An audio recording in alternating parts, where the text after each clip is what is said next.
Howdy folks, Tex the Black Pants Legion here at, well, you may know this place as well as I do at this point. This is Space Station 13. This place and its strangeness are very special to me. Always will be. In a sense, this unlikely set of pixels is as much of me as Battletech is, if not more so. Even though there are grander, better, and shinier things out there, I will return inevitably to here. Also, as it's been a while, hail Cargonia. Miners don't die. Cargo techs move freight. That firmly established, let's begin our story. It's the story of why we put a whale-killing gun in a video game. It's a story about player agency and fighting through hard shit to make people laugh even if all you have are tears. It's a story of improbable creation in a moment of whimsy. It's a story of why it's important to have friends who look in on you from time to time. And lastly, it's a story about what a community can do with the right mindset. But firstly, a very important disclaimer. That whole qualification of my point of view. Games to me are like anything you invest significant time into, in that they are, for the most part, a deeply personal experience, likely shaped by users' preferences in gameplay or style.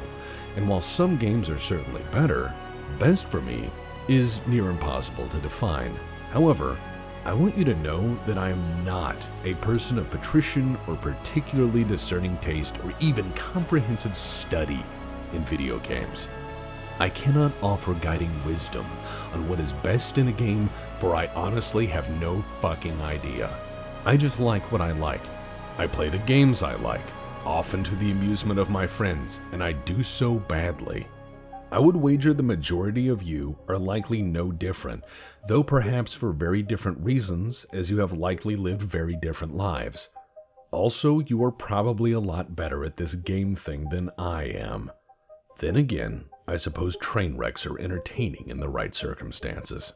However, I'd like to state for the record, I am not a voice of wisdom, or good thought in matters of art, or by extension those games which approach such. Hell, I'm not even frequently a good source of healthy self-compassion.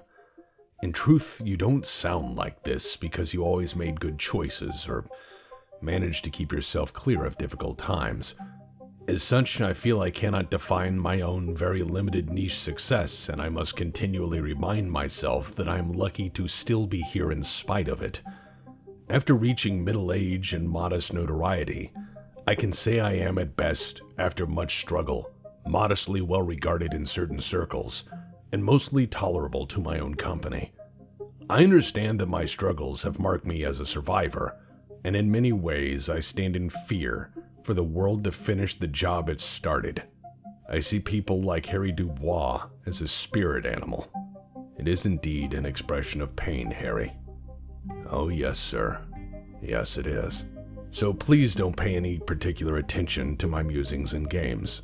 I'm not a subject matter expert in this field, nor do I feel I am poetic enough to do games justice, which I do enjoy. Games are as varied as books, and for many of the same reasons, are just as unique in how people react to them. Everyone has a book that they've read over and over again, or a story that they never tire of and always return to, even though there are, as always suggested, newer and better stories with shinier covers. For one reason or another, everyone has that comfortable thing they return to, in a bid to recapture perhaps the joy of a long-lost perfect moment, or to remind them of better times. Places like this fucked up space station and its cargo desk beckon to me in ways the latest gen game cannot. And so, I've been the galaxy's probably worst quartermaster by metric of sheer, unmitigated incompetence for about 14 years now. That has cost me nothing but time and sanity. Sweet, sweet sanity. As for why I'd play this, and a notion of this, over a decade plus, is something I probably rambled on for about, 800 episodes or so. And despite better, bigger, and certainly more commercially successful products out there, I love this game, defects and all. It's why I played it then, and still play it now. I remember the era of Cuban Pete, the Sulaco, of FTL-13 and its various successors. I've earned my Hellburn badge and recorded the entire thing to prove it with no gimmicks. I know how to surf the cosmos at light speed by skateboard, and I'm sworn to secrecy on the Solarium. I've assassinated the head of personnel on Tau Ceti, using my poor Russian skills to understand that yes, some things are universal in spaceman land, and the hop must die. I was the first captain of Delta Station. I was also the first captain stabbed to death on the bridge of the escape shuttle while having a sword fight on the same. I've been hero and embarrassment and villain. I've been background and main cast. I've gladly and always played my part. I've seen cities and castles in Space Station 13. I've seen kingdoms and empires, all made, kept, and beautifully cultivated by players. I even got to talk to the maker of this damn thing, who casually corrected the entire history of the game in 15 minutes of pleasant conversation. All of this has been amazing, and I feel, honestly, would not have been possible in any other game or community. In Spaceman Land, I've been around a long while, and for one reason or another, I never got completely tired of this thing. It's deeper than I am, and certainly a great deal more complex. As to why, it's actually very simple. Player agency. There's really nothing stopping me from being a hero or a villain other than the annoyance of a few admins. From the beginning, this game has allowed you to involve yourself as much as you wanted or as little as you wanted. You became a part of it by playing it long enough, and forgotten as legend if you stopped. Some of the most famous players here don't play anymore, and yet you know them. It is by their deeds that they are known, not a content montage or an edited playlist. Action alone defined them. That is player agency, and yes, it's rare. By playing a cargo desk and becoming slowly a meme of an idea as perpetuated by my fellow players, I too became briefly legend. The memes are unreal, and they're mostly based on very real events. Then again, nobody forced this. It naturally evolved out of playing the game. So again, hail Cargonia. My enduring opinion is thus: I like games that are fun, but I also like games that are complete jank trash that barely work, like this one, because they too can be supremely fun. So to avoid the bullshit of big games and bad studios, I mostly go to where the chimera of the entertainment industry tries not to live.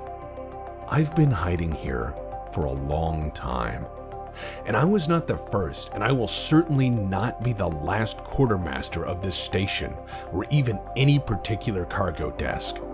I am but one QM in an unbroken line of shit posters that will hopefully stretch a very long time after my name is forgotten. Because cargo is forever, and freight doesn't move itself. I like games like this because by playing a simple part, a small part, I am a living, breathing part of the world. I am a part of the mythos and the memes, and regardless of what a game dev tries to sell you with empty fucking promises, Space Station 13 is what having actual agency and an actual place in a living world feels like. And you're not wrong to think that is fairly unique these days. I never had to buy a next-gen anything to play this game.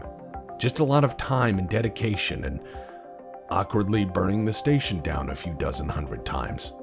So games like Dwarf Fortress, the various iterations of Space Station 13, and the occasionally heavily modded run into RimWorld or Hearts of Iron 4 make up the bulk of my time in gaming. If a game is shit, I generally won't fucking buy it.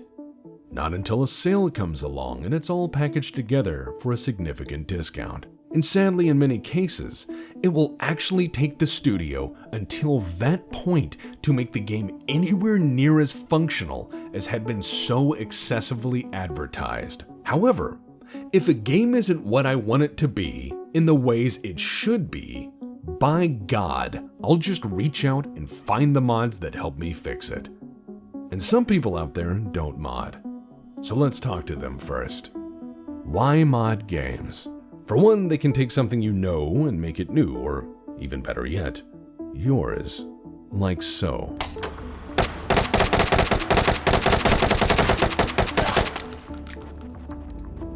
Anyone else smell burnt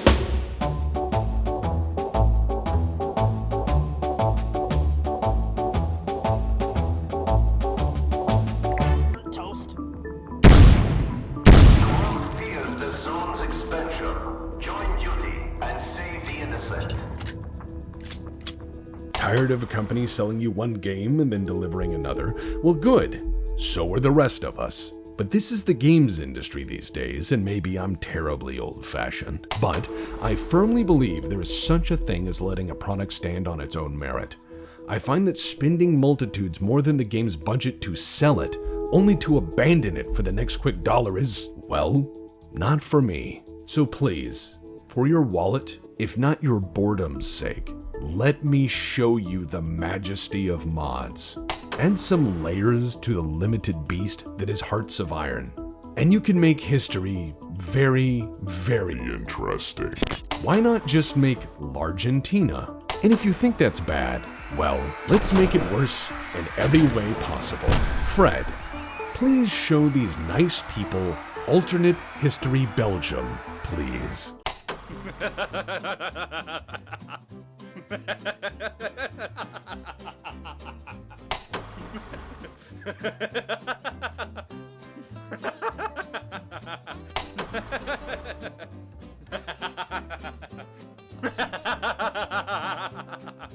Whether or not you find his hijinks spiffing or no, he didn't need any tea to make that happen.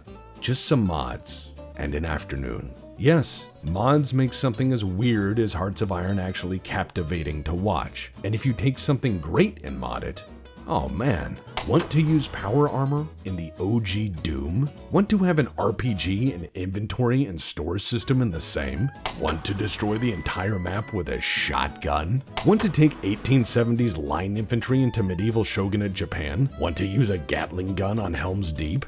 Mods make that and many other fucking awesome things possible. So, the next point, right, how we got to that whale gun business. One moment, we'll need a change in music.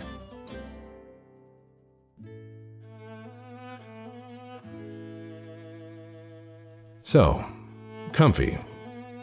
Alright, cool. Glad. How's everything? Alright, I hope. Hopefully life ain't got you too beat up, huh? Could always be worse, though. So about that.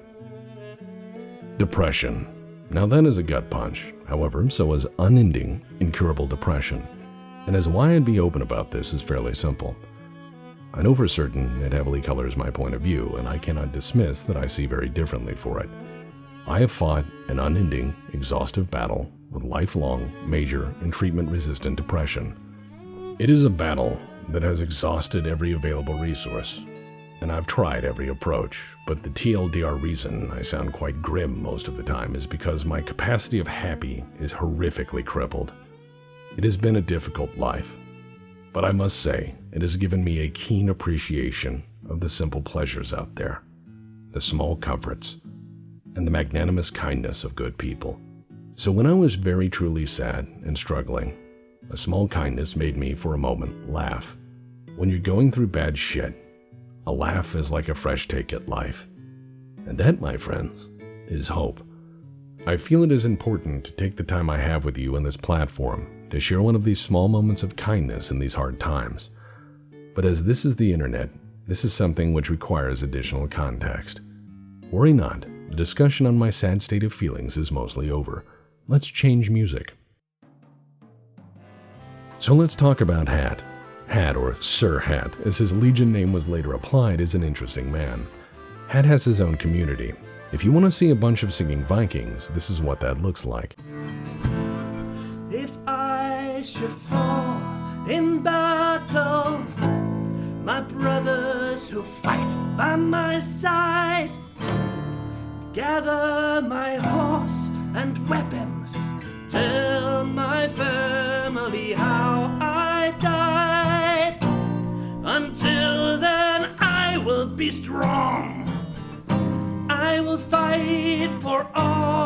is real. All who stand in my way will die my steed. Brothers everywhere, raise your hands into the air. We are warriors, warriors of the world. Brothers everywhere, raise your hands into the air. We are warriors, warriors of the world. Like thunder from the sky, sworn to fight and die. We are warriors, warriors of the world. Brothers everywhere, raise your hands into the air. We are warriors, warriors of the world. Brothers everywhere, raise your hands into the air. We are warriors, warriors of the world. Like thunder from the sky, sworn to fight and die. We are warriors, warriors of the world. Brothers everywhere, raise your hands into the air. We're Canadian, warriors of the world. Well done. They're great people, Great Danes. Get it? Alright, so, Had has another set of skills that are, well, interesting. He used to work for a company that made a game I sank a lot of time into. Eve. And he wasn't just some random guy. He was actually in the guts of the damn thing, so when he found me in another of my sadly uncontrollably bleak moods where I pull back and stare off into space to mark time in increments measured in loneliness, he took a moment and asked if there was anything he could do. A short and very real conversation later, he realized my depression was not just some simple bullshit and there was no easy fix. No proverbial grass to go touch to make this all better. So he asked what I was playing to take my mind off things, as we all do in these circumstances. So I showed him Xenonauts. For those unfamiliar, Xenonauts is a lot like the old XCOM. Not the Michael Bay one, the old one, this one. The one where players had a lot of agency and choices and selection in how they proceed with every mission. It was a mind-blowing game back then, and by every measure stands up today. As far as gameplay goes, it's fucking brutal. It slowly grinds your patience down, and no matter how smart or clever you think you are, it will proceed to vaporize your dudes. Oh yeah, XCOM-wise, I'm not mentioning the new one right off for two reasons. One, they took everything that made XCOM XCOM, and then they did this. And that's great for people who like that sort of thing, but jokes aside, XCOM Enemy Unknown became, as Mike put it in his favored terms, XCOM How About You Catch Me Outside. And I, for one, actually liked the original unmodified XCOM for what it was, and the new thing felt like something different and hostile altogether. Perhaps, if you will allow me, an Enemy Unknown. And by comparison, side to side, sure, the OG is primitive, but it has depth and drips atmosphere in ways that keep bringing me back. And if you love the original, you can go get OpenXCOM and play that shit for free right now. If you like a slow burn, there's the XCOM files, and that's just scratching the surface on XCOM mods. Dive deep and have fun. Make it yours. Enjoy. But if you're not interested in being able to strategically impact the course of your game to the fullest of your abilities and feel like a more action movie experience with a dash of Tom Clancy and some tight action gameplay, you can play this. And that's okay. It's just not my game. In fact, I think the new XCOM and the second are not anyone's game either. Because this exists, and it's called the Long War mod. The Long War is in fact so fucking popular, those guys are making their own game. It's called Terra Invicta, and I cannot wait to suck at it. But the new XCOM is still good. I give it shit, but I don't actually hate it. Because from the ground up, you can mod the shit out of it. Fred runs an unthinkable number of mods to make his version of the game, well, his. All I can say is it looks like this.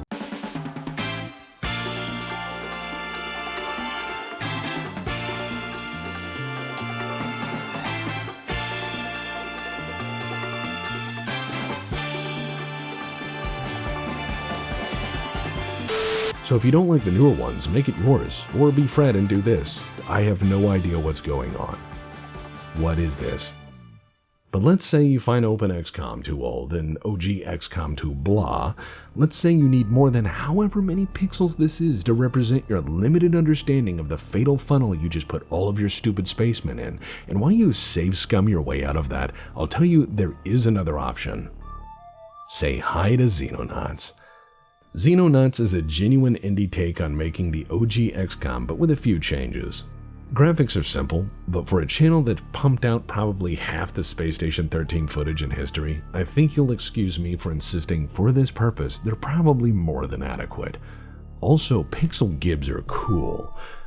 And for those curious, yes, Xenonauts is brutal, but it is mostly fair. Odds are not magic strings of seeds that predetermine whatever should happen according to bad DM logic.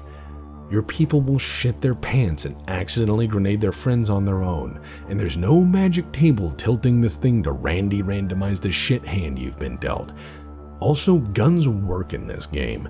As it turns out, physics are pretty universal, and in a strategy game about shooting aliens, I tend to like that. Xenonauts lets you remind Alf or anything else from outer space that go away on this dirtball in particular is measured in the relative equivalency of trinitrotoluene, or blended with some fillers by the time the game starts in 79, but that's a discussion that would make this channel vanish instantly. Moving on, Xenonauts is fantastic in that it lets you fuck up as much as you want. There are no guardrails for your stupidity. Nobody's gonna call you up like the military-industrial complex version of Mr. Clean and ask you to do a fucking thing. How about the settlement problem? Another settlement needs our help. I'll mark it on your map. You won't have a magical find the bomb in 60 seconds goofy business. This is a war fought in airstrikes, deniable operations, and the meat grinder of humanity. So you get to have fun in defending our planet. Be Curtis LeMay if you want. Channel General Giap or Pancho Villa. Deal with problems or don't. Let cities burn if you think they're not worth it. The world is your playground, and you have a toy box of Cold War stuff to play with. It's really neat. But to be fair, I have autism and find Twilight 2000 also really neat. The base version of Xenonauts has you re-engineering MiG-31s to catch high-altitude UFOs while trying to figure out how to weaponize alien magic rocks into bigger, nastier TNT. If the new XCOM was Special Forces Alien Fight Team brought to you by NVIDIA, Xenonauts is the Cold War went hot, it's aliens, and this time, it's personal. In my opinion, Xenonauts is basically a B-movie. It's your goon squad of jumpsuit-wearing, steel helmet weirdos equipped with cassette futurism technology fighting aliens from beyond who really don't like us so much. The good ending of Xenonauts is pure humanity fuck yeah. It's a brutal fucking shootout against the clock, against unending numbers in a giant hallway. I ended my first campaign by killing the alien leader with a bazooka I had reverse engineered from an alien battleship's quantum singularity power core, because humanity fuck yeah. Sure, I'll turn a black hole into a fucking bazooka, get off my planet. If the aliens are dumb enough to crawl down here and fight us, I think we should be absolutely terrible to them at every opportunity. I used the Community Edition patch, plus a few mods that I like, and I've made Xenonauts a perfect incarnation of B-movie schlock. Nothing like spinning up F-104s applied into their originally intended high-altitude interception role and splashing UFOs with a power of 20mm. And you just know that would be the stock footage roll of this B-movie that is Xenonauts. That and radar screens just sweeping away and people looking nervous at each other. Everyone also smokes, but the B-movie doesn't end there. For after you give the aliens the full Major Bong treatment, you can call in your boys. Or if you feel your dance card is full, just blanket the site with some vitamin nape and let the locals pick through whatever remains. After all, you got shit to do. And a whole planet to save. And so, Hat took some really bad ideas that I meekly suggested in a bad state of mind, and he then put them into Xenonauts. I feel now is the time for you to enjoy them as well. How to get the mods to work, I hear you ask. Easy. I happen to know a guy, and he's really good with teaching. Take it away, Mike. Hello, and welcome to the installation for this mod, which is right behind me right here against this. I'm actually on my computer right now. This is really weird. I'm in the digital world. Basically what you want to do, what we call a right click on it and click on properties, okay, which is right there. Now click where it says betas, which is that option right there. So this one's a bit weird. You got to select the thing that says community Community Xenonauts Community Edition. But once you select that, all you have to do is wait for it to finish installing, because once you click on that, it's basically downloading it right in the background. So all you have to do is close this window and wait for it to finish. Once that's finished downloading, go to the Steam community page for Xenonauts, which is located here, and then go to the search bar, which is somewhere in this area. I'm sure I hit the mark. And you're going to type in BPL, and that should help you find the Black Pants Legion Armory mod. Click on that, and then once you're there, just go ahead and click that little subscribe button, and it should just already be installing or installed. It's not a very big mod. After you've downloaded that, all you have to do is launch Xenonauts. You'll get this little window type thing that looks like this. You're going to go over here where it says modding tools, and then when you click on modding tools, you're going to go over and hit the BPL Armory mod. Now, I can clearly see this is happening right behind me, and I know that it's down here on the bottom. And that's where I want to go. I want to click that and then click on the install button, which is somewhere over here. And once you've installed it, you should get a little message that says mod successfully installed. See? Just like that. And then you should be good to go. Can I leave? Tex, can I leave? Tex, you said I could... As far as the mods go, I'll explain them one at a time. Remember when I said whale gun? Right, so in that statement, the BPL Armory mod is probably the best argument for me not being a game designer. So how does it work? Once in game, you research BPL Armory, and then you get access to what our collective collaboration provided. Firstly, we start with the Thompson submachine gun. Time to use the armament's credentials. Let's start with the fact it has a song. Play it, Goat.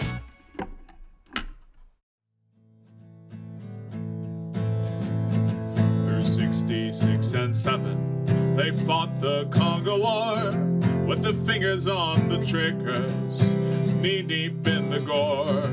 For days and nights they battled, about to their knees. They killed to make a living and to help out the Congolese.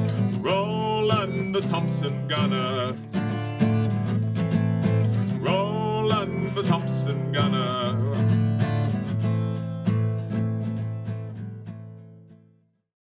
The Thompson is in game for more significant reasons than this sweet Warren Zevon cover, but as for the steel itself, from Honduras to China, from the Soviet Union to the Belgian Congo, from prime ministers at home to the grunt on the front lines, the Thompson submachine gun has served.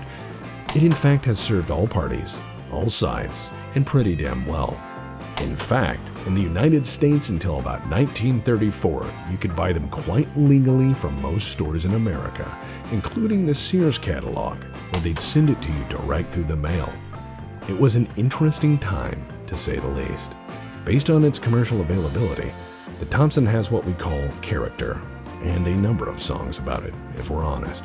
It was legally sold in a number of variations as an over-the-counter solution for a variety of problems, like an anti-bandit gun, and a property defender, and just the solution for Johnny Law to stop crime, so long as crime was in front of the Thompson.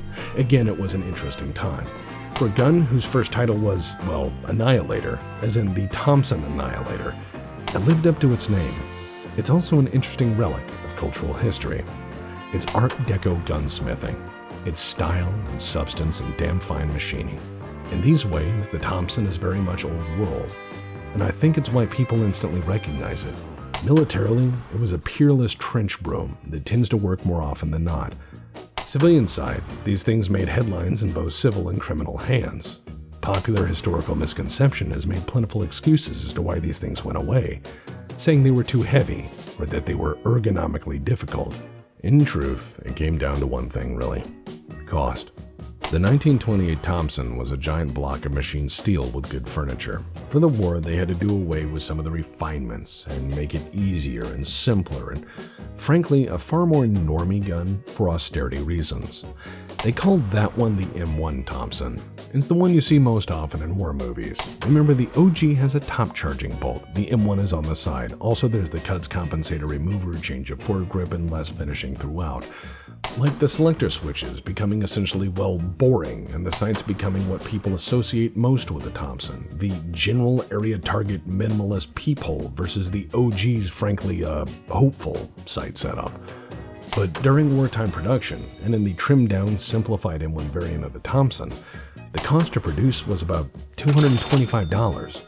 An M3 grease gun, the Thompson's intended successor, at the same time, cost about $20. $20 then is about $260 in today's money for the grease gun. The M1 stripped-down Thompson cost the equivalent in today's money of $3,991. In many cases, newer guns or weapon systems are not universally better during wartime production. The more expensive gun just typically goes away under austerity influence, unless you're smoking crack, because parachuting war quickly becomes about who can make the most good enough right now, not the very best sometimes. So the 1928 pre-war Thompson was one of those last generations of civilian-designed and sold machine guns that were principally engineered to be good bullet hoses first and everything else second. It's an interesting cultural timepiece, and it's why I feel people love putting them in movies. In fact, I think every adult has made Tommy gun sounds while gesturing after saying something like, "Yeah, see?" And that's okay if you insist you haven't, because I believe you, but my Tommy gun don't. The Tommy gun is just that much of a cultural imprint onto our lives. Even Picard knew of its power.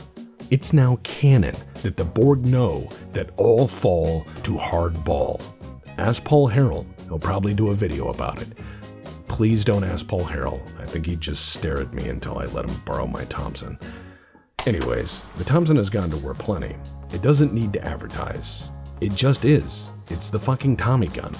Even non-gun people know what it is and probably think it's cool. That's because the Thompson is relevant on the merits of its actual achievement, not the mystical realms of what if. It's amazing this thing ever made it into the realm of video games at all, as it's commonly dismissed alongside everything else with wood furniture on it.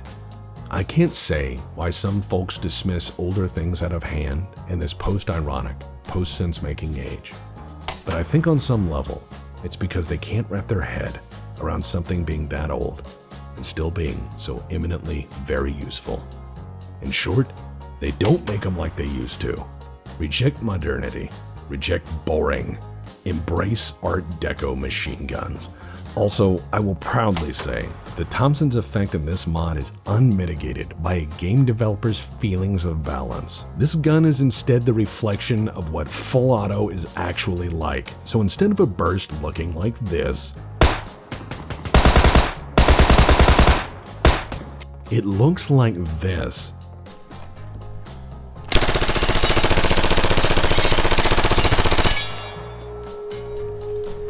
It's incredibly wasteful, it's as accurate as you'd expect, but it's equal parts sound and fury, and for that reason it's gorgeous.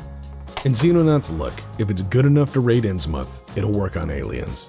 It's already the core working parts of the M41A pulse rifle. Anyways, next stupid gun. The 46 well, we talked about it on the podcast. Yes, I'm familiar with 50 GI and 460 Roland. This is a gun joke as well, accept it humbly please. It does this. It's ruinously powerful, and basically lets you play the game like an action movie. Just wait in and do this. It's stupid fun. Make the game far less serious instantly with a squad of action mans wielding nothing but super-powered handguns and a fucking smile. Yes, we used a Kunin frame for the picture, because a 1911 shaped thing in 357 Magnum is pretty neat. Next up, the Win Mag. Okay, shortish gun history is as follows. The 458 Winchester Magnum, or 458 Win Mag, is a belted straight taper big game rifle cartridge. In fact, it's what we call a big 5 game cartridge. This means it was designed to compete against things like the 470 Nitro Express and English style double rifles, but in a bolt action system. It's a big bullet, it's plenty fast, and in modern loading, it's very stout. To qualify that, I will say as a safari rifle cartridge rated against elephant, rhinoceros, and African Cape buffalo, the 458 Win Mag seems like a really great start against Alf and friends. If whatever stumbles down the ramp of that UFO is smaller than a rhinoceros, it's game on. To defend my fellow human person, yes, I will adopt 458 Win Mag as a standard cartridge, because this is the power of mods. So, is it a fancy safari bolt-action rifle that kills big aliens? No, that's boring. because there was this group called McCann Industries, and what they did was make a very limited number of 458 Win Mag M1 Garands, because they could, and to make the recoil not cause you to detach your retina and sustain semi-automatic fire, they balanced it using the best tech they had. It has a monster muzzle brake on one end, and a cylinder full of fucking mercury in the stock. When your recoil compensator is mercury, you have fucked up and warmed my heart. And, well, as you'd expect, this thing claps. Here we go, Win Mag Interlude.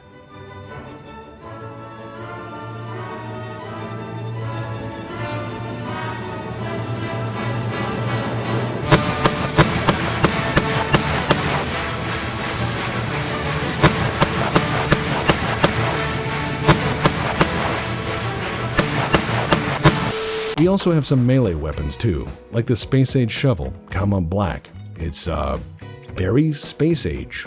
It's, black.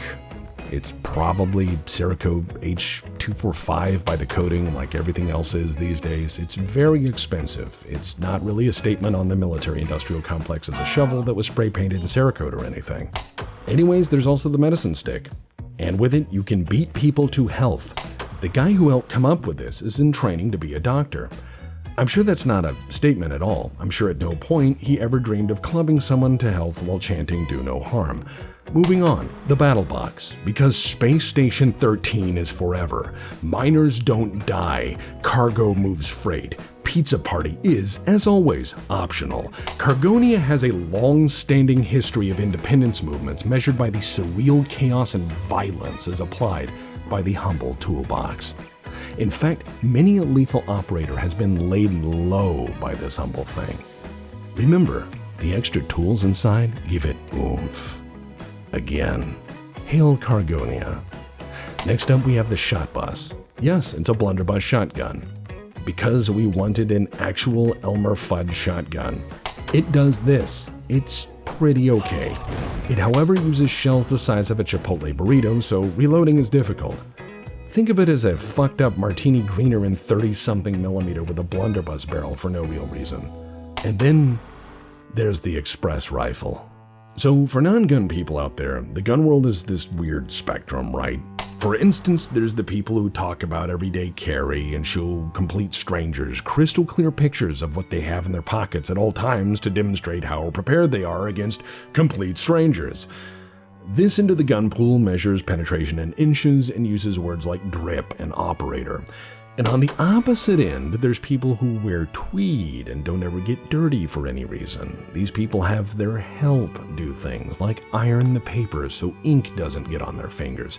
People in this second, incredibly stupidly wealthy category measure penetration in yards.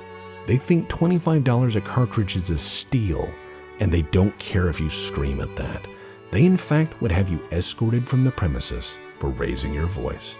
These people sometimes own guns, and when they do, they're like this. This is a rifle for those identified tastes and massive, honking overpin.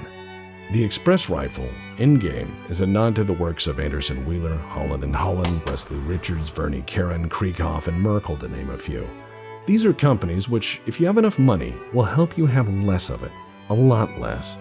Some of these guns cost more than any 3 or 4 bedroom home in the United States.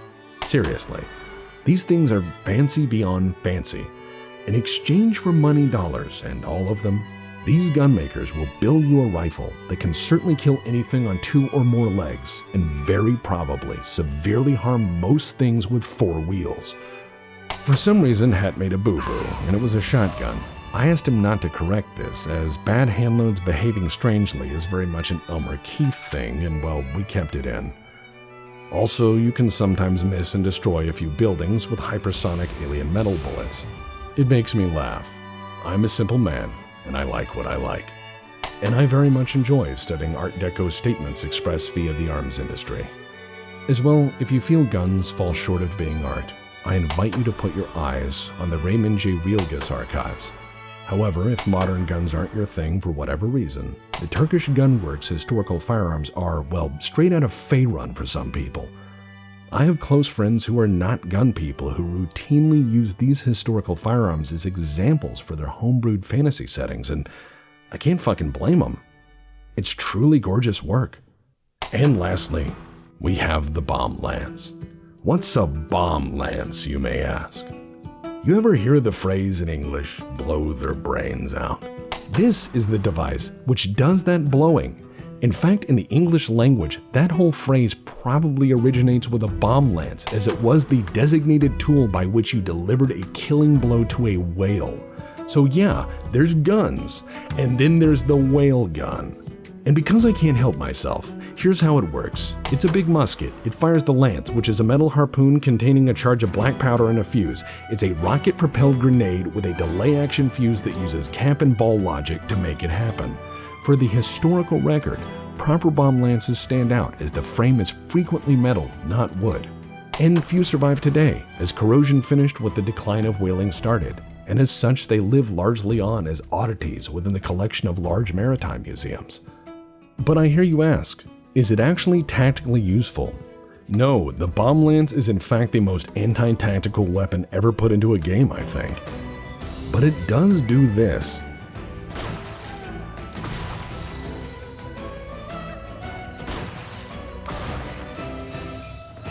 And because of that, it's great. So why bring all this up and not a Tech Talks Battletech? Simple, a few reasons. Firstly, I needed a palate cleanser, and I'm not done with my research into my first foray into Tech Talks history. Real history requires you to read a lot of material, books, interviews, and then call bullshit on all of it. And with my neurotic over-coverage and over-preparation in these things in general, it'll take time to do it right. On this platform as well, I'm one of the outliers that thinks history shouldn't be reduced to just memes, but rather examined in full with the wider lens of meaningful supporting context. I know sometimes I'm overly long on this stuff, and some things I have a crazy passion for. But this is how I go about expressing that, clumsily and awkwardly as I manage. Secondly, and perhaps more importantly, my team likes to learn new things, and we have to learn by doing. Thirdly, Hat was kind, as was everyone who helped shape this, and I believe in recognizing that. That shit is important. It's why I shouted out WBPL 76 on the Warhammer episode. Even though it has nothing to do with Battletech, I use the intermission to talk to people who watch it. I'm a weirdo like that. If you don't believe me, ask the people trying to solve the ongoing steganography cryptograms hidden in way too many places. Lastly, while companies give us the product, what keeps all this shit actually alive is the community. Communities keep things alive long after the original people moved on. EXADV1 built the bones of Space Station 13, and then in time, he handed it over to Goon Station and helped them build it out. He still checks in from time to time, but all of this is maintained and kept by the community, by every player, coder, spriter, host, and a handful of reasonable admins. Communities keep things like Unreal alive. Communities keep things like Space Station 13, Xenonauts, Star Trek, Star Wars, and even Battletech alive. Community is critical these days, as despite the manifold curse of this platform, my presence here is maintained by you guys alone. A community that has driven people to this strange place by word of mouth when everything else seemed to fall short. For that, I am deeply thankful. So I feel that mods are important. More important than most games because they are in many cases crazy dreams made manifest. Red Orchestra was a mod. Angels Fall First was a mod. Chivalry, Dota, Heroes of the Storm, Killing Floor, Insurgency, PUBG all started as mods of already published games. Now they're complete projects you recognize with an actual place in the world. Most mods begin as bold takes on something you already well know, or beautiful reimaginations of what should have been. Many will never make money, or even find a claim. There will be no real reward for most of their work, other than knowing they did it well, and the immense personal satisfaction of having done it their way. Mods are the ability for you, the user, to reclaim actual agency after years of linear spectacle sold as dynamic entertainment. The oceans of mindless, vapid, empty shit that makes you come back to places like here. This space station for me, or whatever works for you. So remember, when things get grim, be creative, and take that agency back. Anyways, I don't shill, but I do have bills. So guys, if you wouldn't mind putting something on screen to remind people of where that is. Less gaudy. Simpler. There we go. On brand. Stay safe out there, spacemen, until next time.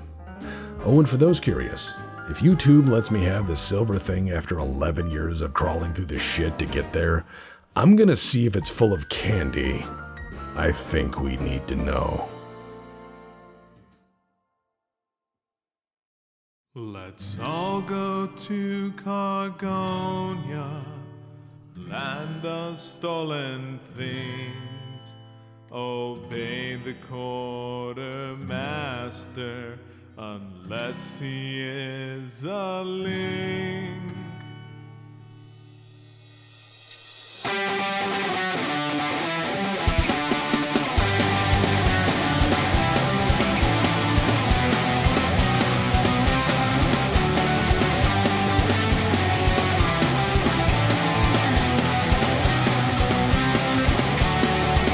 To Cargonia, land of stolen things.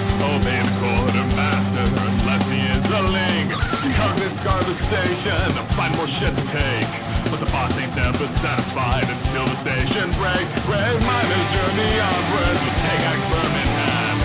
Check yourselves and not to die, they burn in lava land. Seek praises to Cargonia, give graces old high priest. This is a place of refuge, so seek ye last released.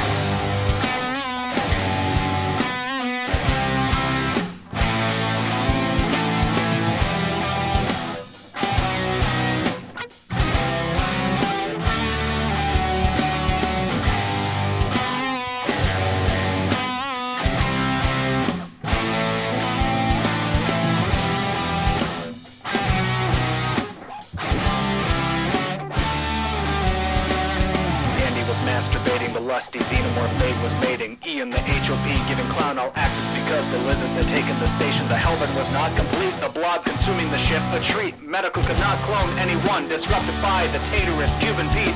Botany scrambled for gunfruitlings and cultists and drakes abundant. The station was defenseless while security was beating all the robust assistants. The janitor scrambled to clean, the curator let out a tortured scream. The chef and bartender retreated to the only nation left on the scene.